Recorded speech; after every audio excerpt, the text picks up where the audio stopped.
So I've been a guest in Wales now for, well, going on 20 years, thanks to Sir Mansell, who tracked me down a couple of decades ago and asked if I'd get involved here, and it's been a joy ever since that happened. I was actually on the Bevan Commission since its founding in 2008. Thanks again to Sir Mansell. I have to say a personal word about him, a great international leader, a very, very good friend, and a person who's made a big difference in my life, as he has in the lives of so many others. I wish you were with us here in this room today, and I send him my very best wishes. I have come to know Wales through that relationship and others, but I'm no expert. I'm not Welsh, and so you'll have to please forgive me if I make some mistakes in terms of understanding the context and the culture here. I'm going to lay out some theory and some examples, including examples from other countries, and then it's really up to you to translate and take this home if you want to, in terms that make a difference to you. That said, I think I want to begin with a few vignettes just to kind of get your juices flowing. The first one I thought of, I heard from an academician in England named Zoe Radner. Zoe was dean of one of the management schools, I think near Manchester, and I don't know where, I think she's still dean or head of a program in management. But Zoe, at a meeting I was at, told me the story of the bicycle book. Have any of you heard the bicycle book story? Okay, so she's a student of leadership and management and became interested in kind of details of improvement in organizations, including healthcare. And she was visiting a hospital, I think in London, and when she came into the hospital, she noticed on the desk of the reception area a book with names in it, and she asked the receptionist what was going on, and the receptionist said, "Well, that's the bicycle book." What's the bicycle book?" asked Zoe, and she said, "Well, if you happen to have arrived today on a bicycle, you sign this book. Anyone that comes on a bicycle signs the bicycle book." She said, "That's interesting," and she noticed the book was rather thick, but almost completely used up. She said, "How long has it been here?" And the receptionist took her to a back room, which was a storeroom, a large storeroom, according to Zoe, and there, piled on the shelves of that storeroom were hundreds of bicycle books, completely filled out. And it caught her attention. She began asking, "Well, what's going on here, and why do we do this?" And the receptionist said, "I have no idea, but if you came on a bicycle, please sign." Zoe cracked the case by going back to the first bicycle book, which she discovered was dated 1940. I guess I could play a game with you about what is going on here. What's going on here was this. That was during World War II, when petrol was rationed and in short supply. And so the government wanted to encourage people to ride their bicycles. And if you rode your bicycle to work, a number of times you got extra food stamps in World War II. And now, how many years? 60 plus, 80 years later, hundreds and hundreds of bicycle books were in storage, and you still signed in. We're going to talk about waste, but I'll give you a little hint, which is one of the tasks you're going to have in the next hour, is to answer the question, are there any bicycle books in your organization? Let me give you a few other examples we can work with if you want. A very famous story in the annals of quality improvement comes from Intermountain Healthcare, where my friend Brent James was overseeing their improvement work. And they did a project on hip surgery setup trays.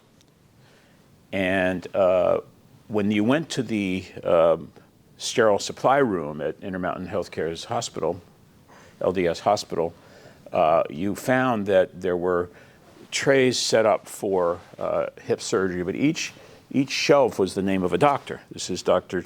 Jones's tray. This is Dr. Smith's tray. It's Dr. Berwick's tray. And they had about 8 or 10 orthopedists there, and each had his or her tray. Why? Well, because Dr. Jones trained at Hopkins, and they use a certain number of these equipment, and Dr. Smith trained at in San Francisco, and they do it this way, and at Harvard they do it this way. So everyone brought along their own way, and in the central supply room and in the setup, you adhered to the individual habits of the orthopedic surgeon. I want you to think about complexity. So you work in that supply room, and let's say a tray has 50 elements on it, and for each element you have a special set of directives from Dr. Smith, Dr. Jones, and so on. Think about the level of complexity of that work, in which everybody involved has to be customizing this instrument here and this instrument there. Finally, when you get into the operating room and you're Dr. Smith and you hold out your hand and say, "Where can I have the retractor, please?" What happens to reliability? What happens to quality, given that complexity? What would you think? It goes down. It goes down pretty fast. The math I didn't bring with me, I didn't think ahead to this example, is the probability of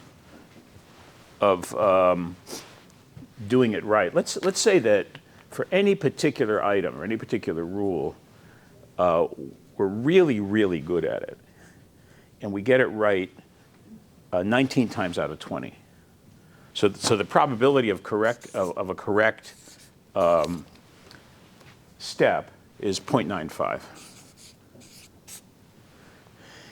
What's the probability if we have two steps that both will be correct? Do you happen to know how you'd figure that out? Well, if the probabilities are independent, that is, each step is equally likely to be wrong, then the probability of two steps, both steps being right, is 0.95 times 0.95, or 0.95 squared.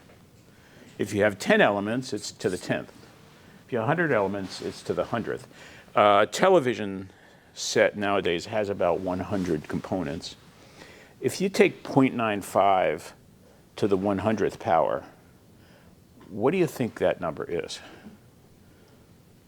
Well, if you brought along your computer, it's very close to zero. In fact, if your probability is 0.99, which is you get it right every 99 out of 100 times, but we have a television set with 100 elements, each of which works 0.99, what do you think the odds are that that television is going to turn on when you hit the button? It's about 5%. This complexity deteriorates the reliability of a system. The more complexity, the less reliable. Now, I could work all the math with you. I'd lose your attention fast, and I'd probably get the numbers wrong. But you get the general idea. If you want to make something unreliable, make it complicated. So what they did in Intermountain Healthcare was very simple. They had the surgeons agree on the tray setup. Now, that wasn't easy culturally. Everyone wanted their tray. But when they actually worked out the math and said, we're here to treat the needs of patients, they were able to achieve agreement.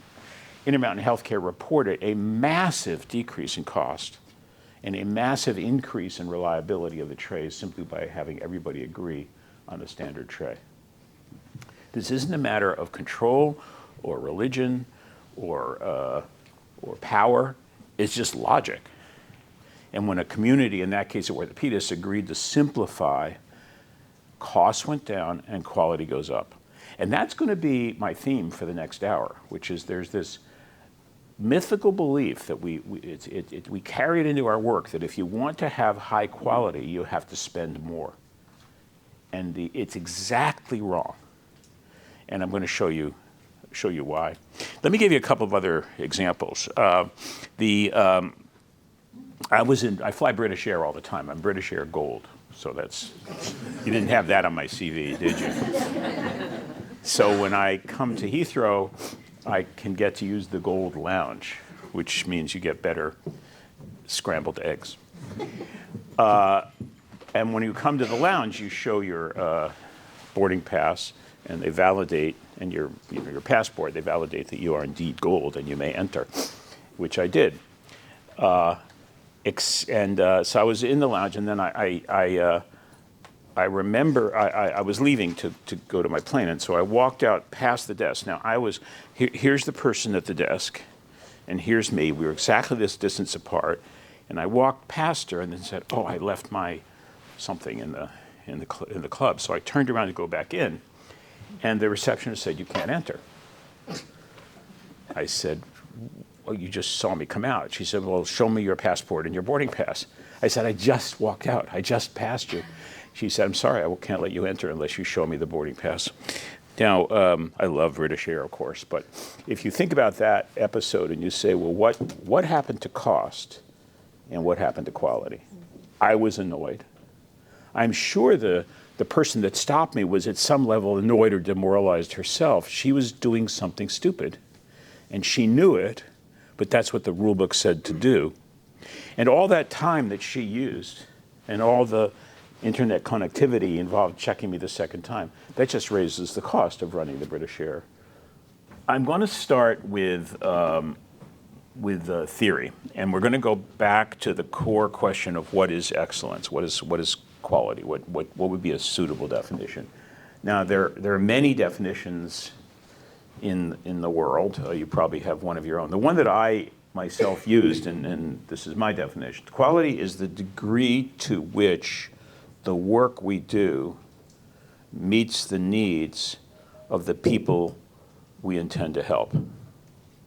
So when we do work that meets need that we intend to meet, that is quality. And when we do work that does not meet need or fails to meet need, that's defect, or we can call it waste. This is a extremely important and pervasive connection between excellence and waste. Work done that doesn't meet need is the opposite of quality. So if this is true, then the starting place for an exploration of excellence is aim. You have to decide, since the definition of quality is meeting the need we intend to meet, we have to say, well, what is that need? So I'll give you an example of some of those analyses. So this comes from the United States. This is the National Academy of Medicine, the Institute of Medicine, in 1999 and 2001, published these two landmark reports that became kind of guidance in the American healthcare scene for quite a number of years. I think they've largely been forgotten, which is actually something, a lesson we need to take to Wales. Having an organizational memory where important frameworks persist is something I want to talk with you more about. But in that National Academy of Report, I was on this committee and I helped write these reports. We were trying to outline what the nature of excellence in American healthcare would be to assess its degree of concordance, what the healthcare system was doing to the need, and then setting out aims for improvement. And we ended up with these 6, which you may know here. They were used in Wales for some time. Safety, not injuring people through the care we give, through mistakes in our care, through complications, surgical infections, pressure ulcers, things that hurt people other than the illnesses they came in with. Effectiveness means promising everybody that they will get all the care that could help them scientifically, and by the way, none of the care that wouldn't help them. Remember back that definition of quality. So that we call that effectiveness. That's the concordance between the care given and the best science available. The third we call patient-centeredness. I think that this was in 2001, so it's 23 years ago.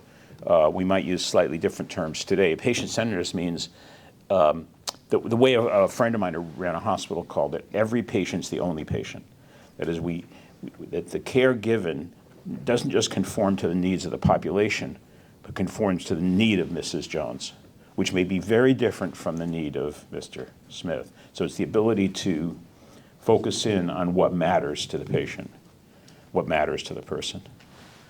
The fourth dimension was timeliness, which was the dominant one here in the UK. When this started, I was working a lot with the National Health Service in England anyway, and it was all about waiting times. The number one public need not met was too much delay. And so a key form of improvement would be delay reduction. The fifth was efficiency, which is today's topic. It's waste. It means making sure that everything done helps the person we're trying to help or the population we're trying to help, and stopping everything else, stopping what doesn't help. That would be a good way to think about efficiency.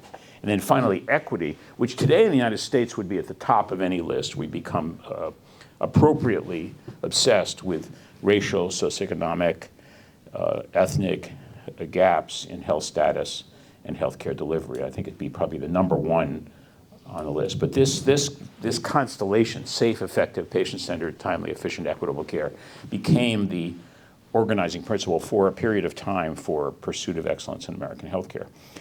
Now, ideally, and in any other industry, when I say that these became priorities, what I meant is that everyone was focused on them, that the chief executive regarded this as her job, and that the board of directors, or the government, if it's a government system, held everyone accountable for centering these 6 characteristics in the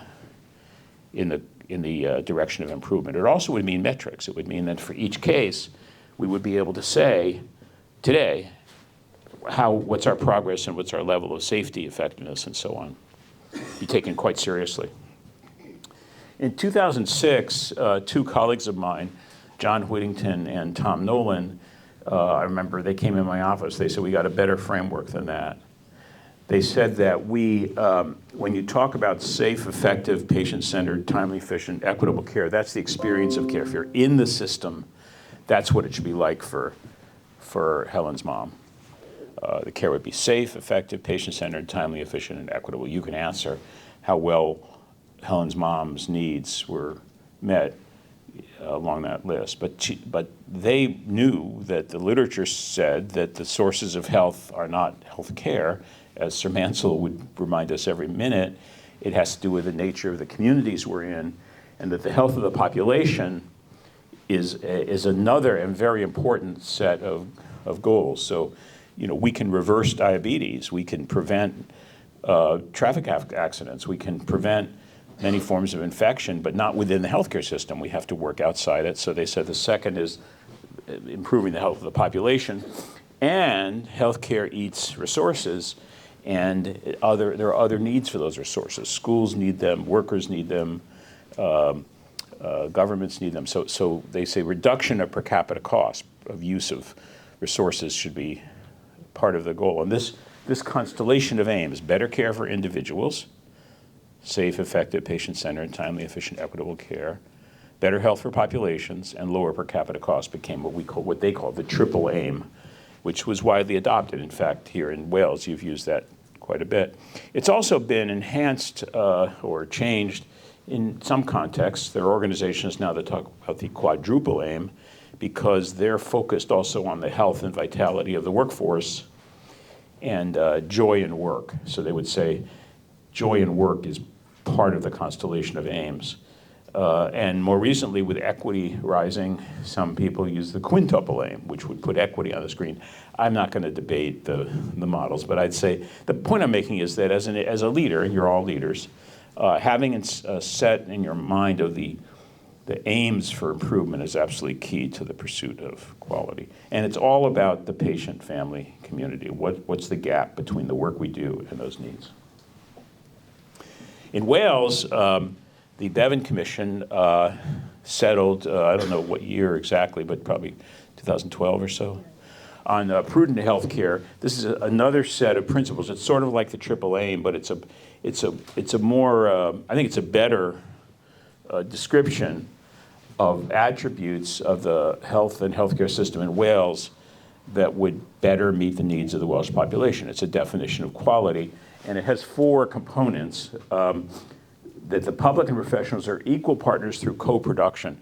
It means that there's a contract, a constant contract between the people that give care, organize care, and the people who use care to design and redesign the processes in ensemble, together.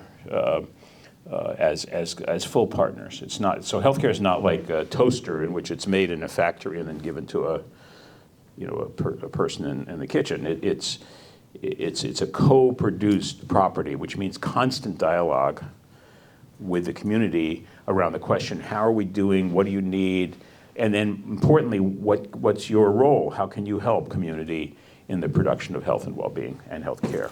The second is care for those with greatest health needs first. That's a prioritization point.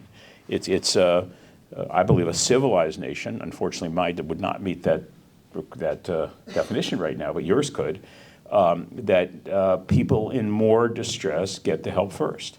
And that distress is associated with poverty and isolation and othering, and maybe here, I don't know the racial issues in Wales, but in my country, if you're black, if you're African American, you're going to get less than if you're not, and that's something to correct.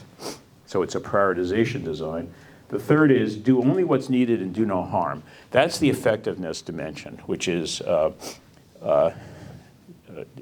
if people come in with a headache and there's research on the best way to evaluate and treat headache, use that, and don't do what doesn't help according to the scientific literature. That's not just a commitment from physicians, it's a commitment from all clinicians and all managers and all leaders and all governments, which is do what helps according to the science and don't do what doesn't help.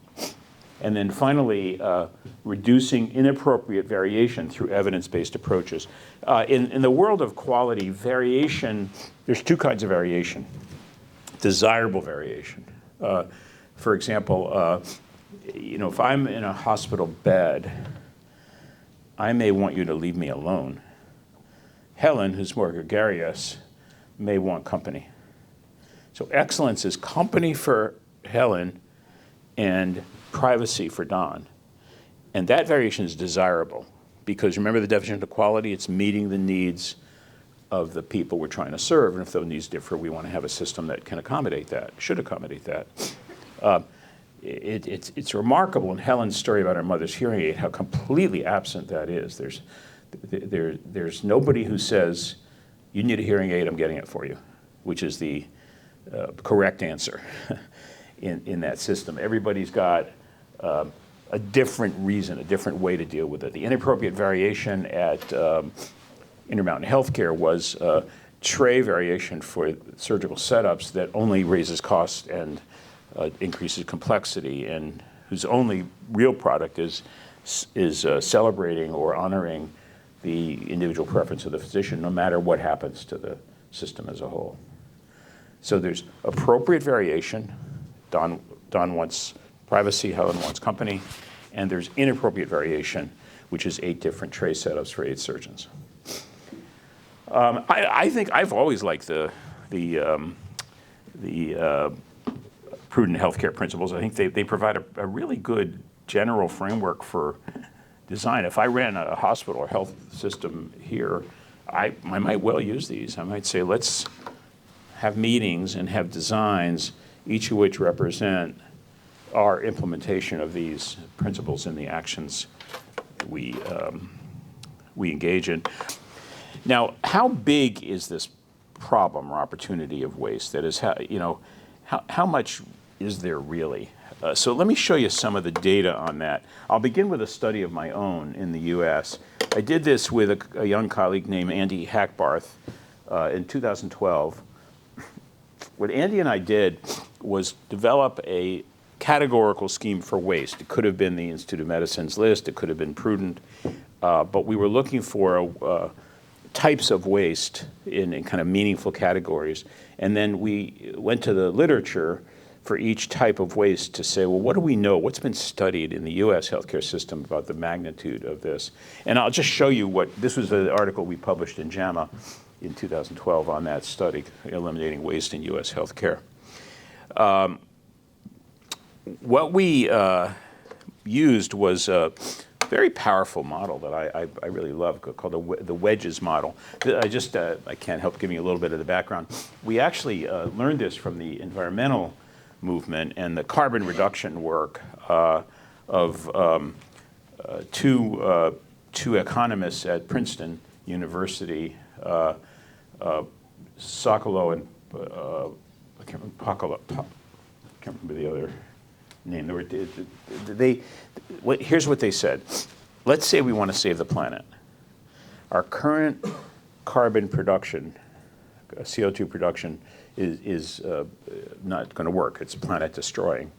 But there is a level of carbon production in which the environment could absorb the consequences. So there'd be a line which we call the sustainable carbon output, and then there's the line of they call it business as usual carbon output. And they said, now, how do we get the carbon greenhouse gas production to the sustainable level? And the answer is we can't. There's no one step, but there's a combination of many steps. They call them wedges of work that would reduce get us to sustainable level of carbon. It's a paper that appeared in I believe, Science magazine, and became a kind of standard way to think, the Wedges Model. Not one thing, many things. By the way, I'm going to end up suggesting, and we'll work in the second hour, on you as leaders in your organizations, not on carbon, although you could work on that, but on money.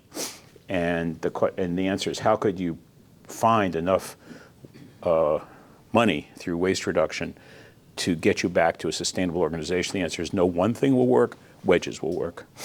So what Andy and I did was go through the literature, and we found 6 categories of waste aiming for a growth in healthcare expenditure that would work in my country. In our country, we're at 20% of GDP, and it's growing at about 2 or 3 times the rate of inflation of the economy. So total unsustainable growth. The pattern here in the UK and in Wales particularly would look a little different, but there would be wedges. And the 6 we worked on were these that make up the business as usual waste profile. First, failures in care delivery. This would be things like safety problems where we injure people in care. Every single pressure ulcers can be driven to 0. We have hospitals that have gone to 0. So every pressure ulcer is a failure in delivery. Every surgical site infection is a failure in care delivery. And they all cost money. So this would be not adhering to the best care we know. Right now in my country, it's a failure to focus on patient safety as a primary concern. The second is failures of coordination. This is the handoff problem that you were talking about, where my brother gets the test twice because we don't talk to each other. At the border of England and Wales, you can't use the English stuff because you can't get the information. So it's redundancy and failure of handoff and coordination. The third category is overtreatment, giving antibiotics to people with viral infections, for example, is overtreatment. Performing images of the spine for low back pain in the first 2 weeks of normal low back pain is shown to be completely useless. It doesn't help at all. The fourth category is administrative complexity. This is all the forms we have to fill out, all the largely record keeping, but it's just making things hard. That's really the whole story in Helen's mother's case, is just putting in complex administrative procedures or lack of procedure that amounts to absorbing the time of the workforce and the patient and family. Pricing failures in the US, this is where forms of healthcare delivery that should be commoditized are improperly priced. A chest X-ray taken at Massachusetts General Hospital probably is billed out at about $500 right now, when the actual price of production, the commodity price, would be like $20. And that's because there's no competition, there's no regulation, there's no sense of discipline around pricing, especially in the pharma industry. And then finally, fraud and abuse, which is, it's not everywhere in the American healthcare system, but there is trickery that goes on, and I could go into that. So what Andy and I did was take these 6 categories and estimated their magnitude by reviewing the literature on each, hundreds of papers it turned out that we were using. And I'll show you the kind of bottom line in our paper. This is 2012, US dollars. So what we did is estimated the annual cost of each in billions of dollars in Medicaid and Medicare, our government system, and then for the whole country, whether the payer was either government or not. So just in the US, around about 50% of the care is paid for by one government or another through our Medicare system, which covers the elderly. It's our only form of national health insurance. The Medicaid system, which provides supplemental coverage for poor people. Those are government payment programs. The rest of our payment is from employers. So in the United States, if you work for General Electric Company, they're providing you health insurance and you're paying a portion of your premium, but they're paying by far the bulk of it. So if we took these total costs and estimated in the literature the range of estimates, this number is the key, which is that 34% of the expenditure was to purchase waste in these forms. That's $1 out of $3. In the United States, we're now at $4 trillion of healthcare. So if these numbers are appropriate, we're looking at $1.2, $1.3 trillion a year absolutely thrown into the garbage in these 6 forms. The largest portion of the biggest category in our original work was administrative complexity and pricing failures. Pricing failures may not apply in the Welsh case. My question is, are there commodities that are priced as if they were Fabergé eggs? And I don't know that. In the US, it's all over the place.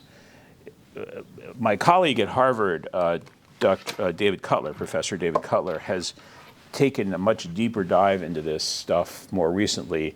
And for him, the number that emerges at the top is administrative complexity. It is an absolute glutton. It just absorbs so much time.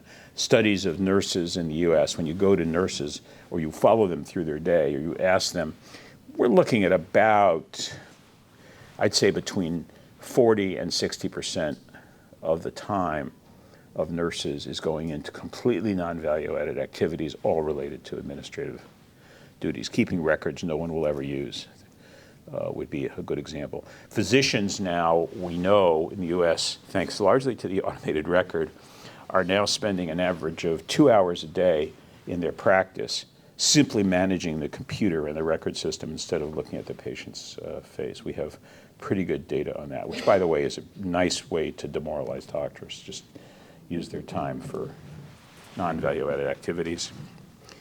There are a number of Japanese companies or scholars that in the days where Japan was really the leader on quality in the world, especially at Toyota, where the Toyota production system was underway, the Toyota production system is completely focused on waste in some way of thinking. The genius who invented the Toyota production system was a man named Taiichi Ohno, O-H-N-O. And if you want to kind of Google around on that, you're going to find some really neat stuff that Ohno worked on in the 1950s, 1960s, 1970s that led to Toyota surging as far and away, incomparably, the most successful automobile company in the world. Now, we don't make automobiles, and there's some real reasons to be skeptical of a metaphor in the production of things to healthcare, but I find the Toyota work interesting. My colleague Gary Kaplan at Virginia Mason Health Center, who was CEO there for 20 years, just stepped down, brought the Toyota production system completely into Virginia Mason, called it the Virginia Mason production system, and produced remarkable results there in cost reduction and quality improvement using the principles that Taiichi Ohno had evolved. I want to take a minute on that and on Ohno's work. The way to think about that production system that I find most elegant is imagine a system of work in which there is no inventory and no waiting. We call that a continuous flow system. Ohno used the metaphor of a river. If you watch a river in nature, there's no inventory unless there's a dam, and there's no waiting. Every molecule of water is following the one ahead of it, and it just flows like that. And that was Ohno's metaphor for a kind of a perfect system of production. Everything comes exactly when you need it and not before, and you're never waiting. You're never waiting for it. Now that sounds almost impossible, but it isn't. And in the Toyota system, he proved that you could have a system that flowed continuously, and it's gone under many names: just-in-time engineering. It's simple, very simple production. In healthcare, you know what that looks like when everything flows perfectly. If you want to watch that, watch cardiac surgery, for example. In the best cardiac surgery units, you're observing continuous flow of work. Every step is engineered to meet this step downstream, and the information is continually flowing upstream about what's needed. It's at its best, it's absolutely beautiful. My wife had unfortunately needed a heart valve 2 years ago, August of 2022, and she had a tricuspid valve replacement at Mass General Hospital. And I wasn't physically in the operating room, but I watched her whole care through that very treacherous 10-day period till she was out of the intensive care unit. It had that property that everybody knew what they were doing, everybody was oriented, nobody was boss, everybody was servant, everybody was there to help the whole system flow. And when you see it happen, it's absolutely remarkable. Now, Ohno, in part, focused on forms of waste and said, let's get these forms of waste out of the system. There were 7 wastes that he talked about. I'll just read them here, and then perhaps I can get you this slide. The first is the waste of transport. If you move something that's not actually needed, that's waste. Inventory, any stack is waste, compared to having that thing of just the item you need available when you need it. That's the heart of the Toyota production system. Any motion is waste. That's a very interesting thing to think about. If you watch a nurse, again, in her day, or his day, how much moving is going on? How many miles does the nurse's pedometer show? And how much of that was value-added movement, and how much was just a result of things being unreliable, unavailable, or improperly stored? Waiting is waste. Overproduction is waste. Antibiotics for viral infections. Overprocessing is waste. That's doing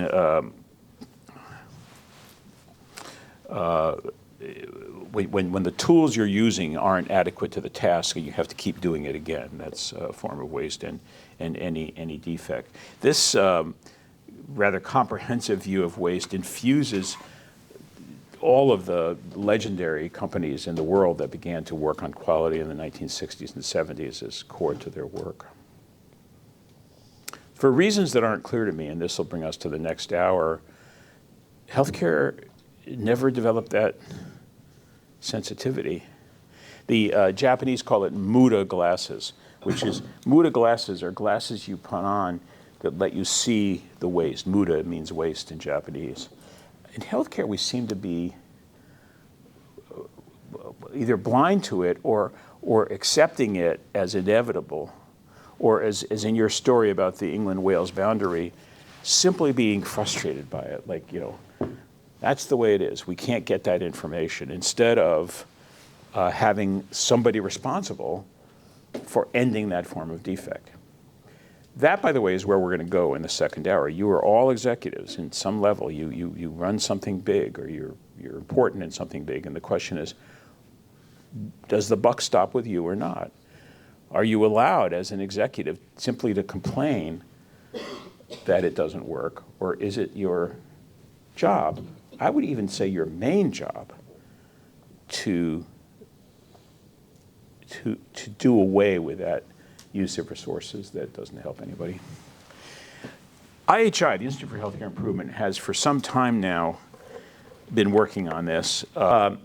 So this story begins, actually, it came with a woman from a healthcare system in California who came in with a report about something very dumb that was required in that system that one of the patients had complained about. Well, long story short, it led us to a major project at IHI that still persists. If you come to London for the meeting that's occurring on Wednesday, Thursday, and Friday this week, you'll be able to go to sessions on this. We called it Breaking the Rules for Better Care.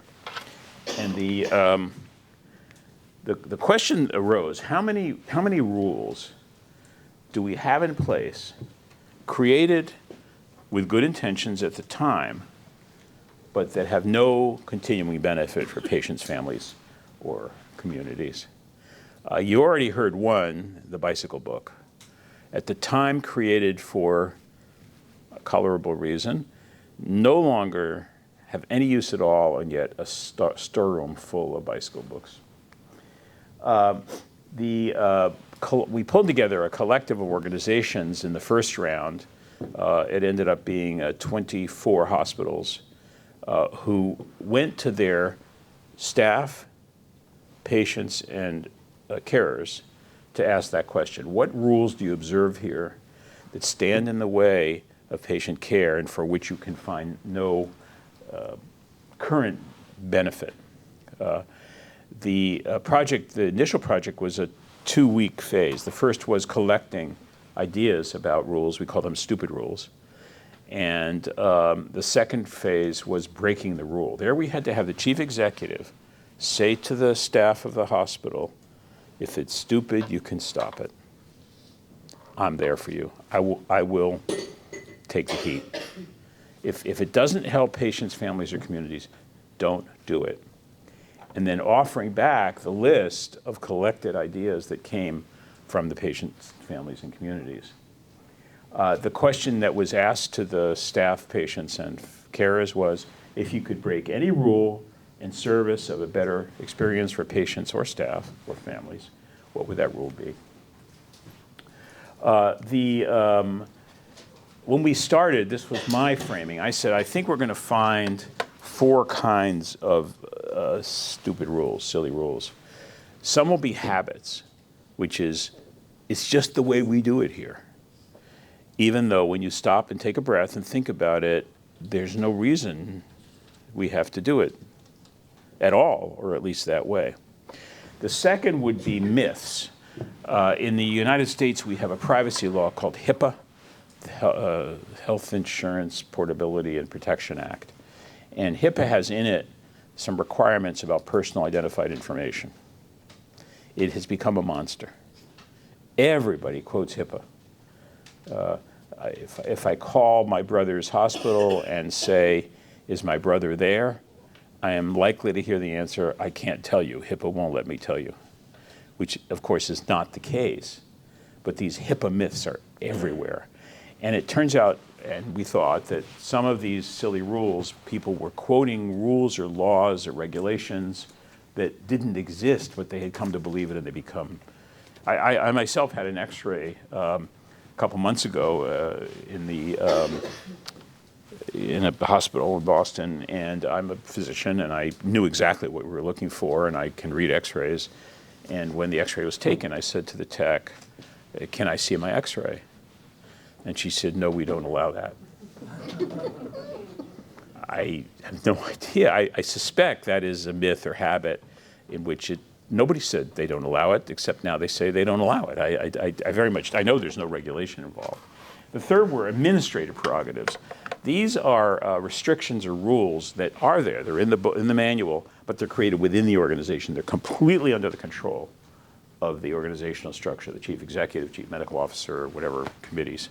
No external. And the fourth were external requirements from our public health agencies, from the government, from our payers. The starting place for conversation was people assumed about 80% of all of the stupid rules would be coming from government. Government's stupid. That's what people thought. No, as you'll see, only about 10% or 15% of the rules that surfaced had anything to do with law or regulation. And many of those, by the way, were myths, like the HIPAA myths. We published our results in this JAMA article, Breaking the Rules for Better Care, in 2017. This was the first wave. And this is an eye chart test, but I will get the slides out to people, but it shows you the categories of rules that are surfaced. The most common stupid rule had to do with visiting restrictions and restrictions on loved ones being with patients, visiting hour restrictions and so on. This was a government rule. It's a 3-day rule. This was a real rule, and we're working on it right now, which it's a stupid rule, which says that you can't go directly from A&E to a rehabilitation or long-term care setting. You have to come into the hospital for at least 3 days. Now, I don't know where that comes from. I think it comes from fear of overuse, but it means that we're using very scarce hospital resources for people who absolutely are headed for a nursing home or a care home or a rehab facility. That's a real rule. There are a lot of concerns about people working at the top of their license that rules that restrict, say, advanced practice nurses from doing what advanced practice nurses can do. So you're throwing away the internal skills on that. You can read the article, or we'll get you this list, but it was pretty robust. In fact, we had, in our first effort, we had 24 hospitals in 1 week asking patients, families, and carers to nominate stupid rules. We had 360 stupid rules nominated in 24 hospitals. We repeated it here in the UK, by the way. No, in Europe. UK and several other countries were involved, Sweden, Denmark, I can't remember them all, but you actually beat the U.S., that the per hospital number of nominated stupid rules was higher than the U.S. I didn't think you could get higher than us. So we've done it 3 times so far. This was the first cycle. 24 organizations participated, nominating 375 stupid rules. That was in 2017. Now, it's not just nominating the rules. It's permission to break the rule for better care. There's a loop closure here. So, some process through which the nomination is taken to some authority within the hospital, says, yes, let's break it. Go ahead, I've got your back. Second round, we expanded to 240 organizations, 550 rules in 21 countries. That was the international project. This is a photograph from East London Foundation Trust, which was really the champion. And here you see the CEO and the chairman of the board cutting red tape. They did it symbolically in front of the staff. And we're now starting a new round. So far, 10 organizations, already 600 rules submitted. And if you come to London, you'll see that process underway. 2015, 2023, yes. I want to show you very quickly how one organization participated. This is the University of Arkansas Medical Center, Medical Sciences University, a very large system in Arkansas, American state. It was headed by this brilliant colleague of mine, Tia Rosenbaum. Tia is a physician at this hospital. She has the title of Chief Quality and Clinical Transformation Officer, but she took on the Stupid Rules Project at University of Arkansas Medical Center. And they did it. They began with a very very multi-channel way to get suggestions. They did use a form, but they also had executive listening sessions. They had meetings in which the CEO and others were literally sitting with staff and patients saying, what do we do that's dumb around here? This is the structure. So here's Thea, who's heading. She's the executive sponsor. She's got a lot of authority, reports right to the CEO, and she can actually make things work. And they had different clusters of clinical services so that they deployed the stupid rules work eventually to every single service involved. This is Thea's sequence, which is planning communication, collecting the rules. They had a process for analyzing the rules, picking the ones that they would encourage breaking first, and then the loop back. You have to close the loop. Say to staff, you said this was dumb, we stopped it, here's what happened. Yeah, so it's an iterative process, lots of communication going on. Well, you can read these numbers yourself. 584 rules suggested in one academic medical center. This is where the rules were. 50% had to do with the way employees were dealt with, 30% with patient care, and 8% facility changes. They at Arkansas ended up sorting them into rules that needed clarification. That's where the myths operated, rules that needed redesign, where they were just dumb rules. Example here would be, there was a lot of restrictions of the type that you can't have a glass of water on your desk. We heard that over and over again around the 24 organizations, and I don't know where that came from, but that's the rule that says if you're going to work here, you must be thirsty. And then these are where they had to move outside. So, for example, the 3-day rule with the 24 organizations and now hundreds of organizations, we can go to the government and say, you know, you have this rule and it makes no sense. Let's have a conversation. Right now, we have a massive project on the 3-day rule, which has been an absolute bugaboo for decades. And I think finally we actually might get some traction with the government. This is just a list of the rules that came from Arkansas's work, just dealing with requirements of the workforce. This leads to one other point, and then I'm going to stop. In the literature on waste, one of the really important ideas is that waste is disrespect. When you require that person at the door of the British Air Gold Club to do what she did to me, because that's her job, you have disrespected her. You're not allowing her to use her mind and brain. You're making her do something that is a negative interaction with me. Waste in most forms disrespects the workforce.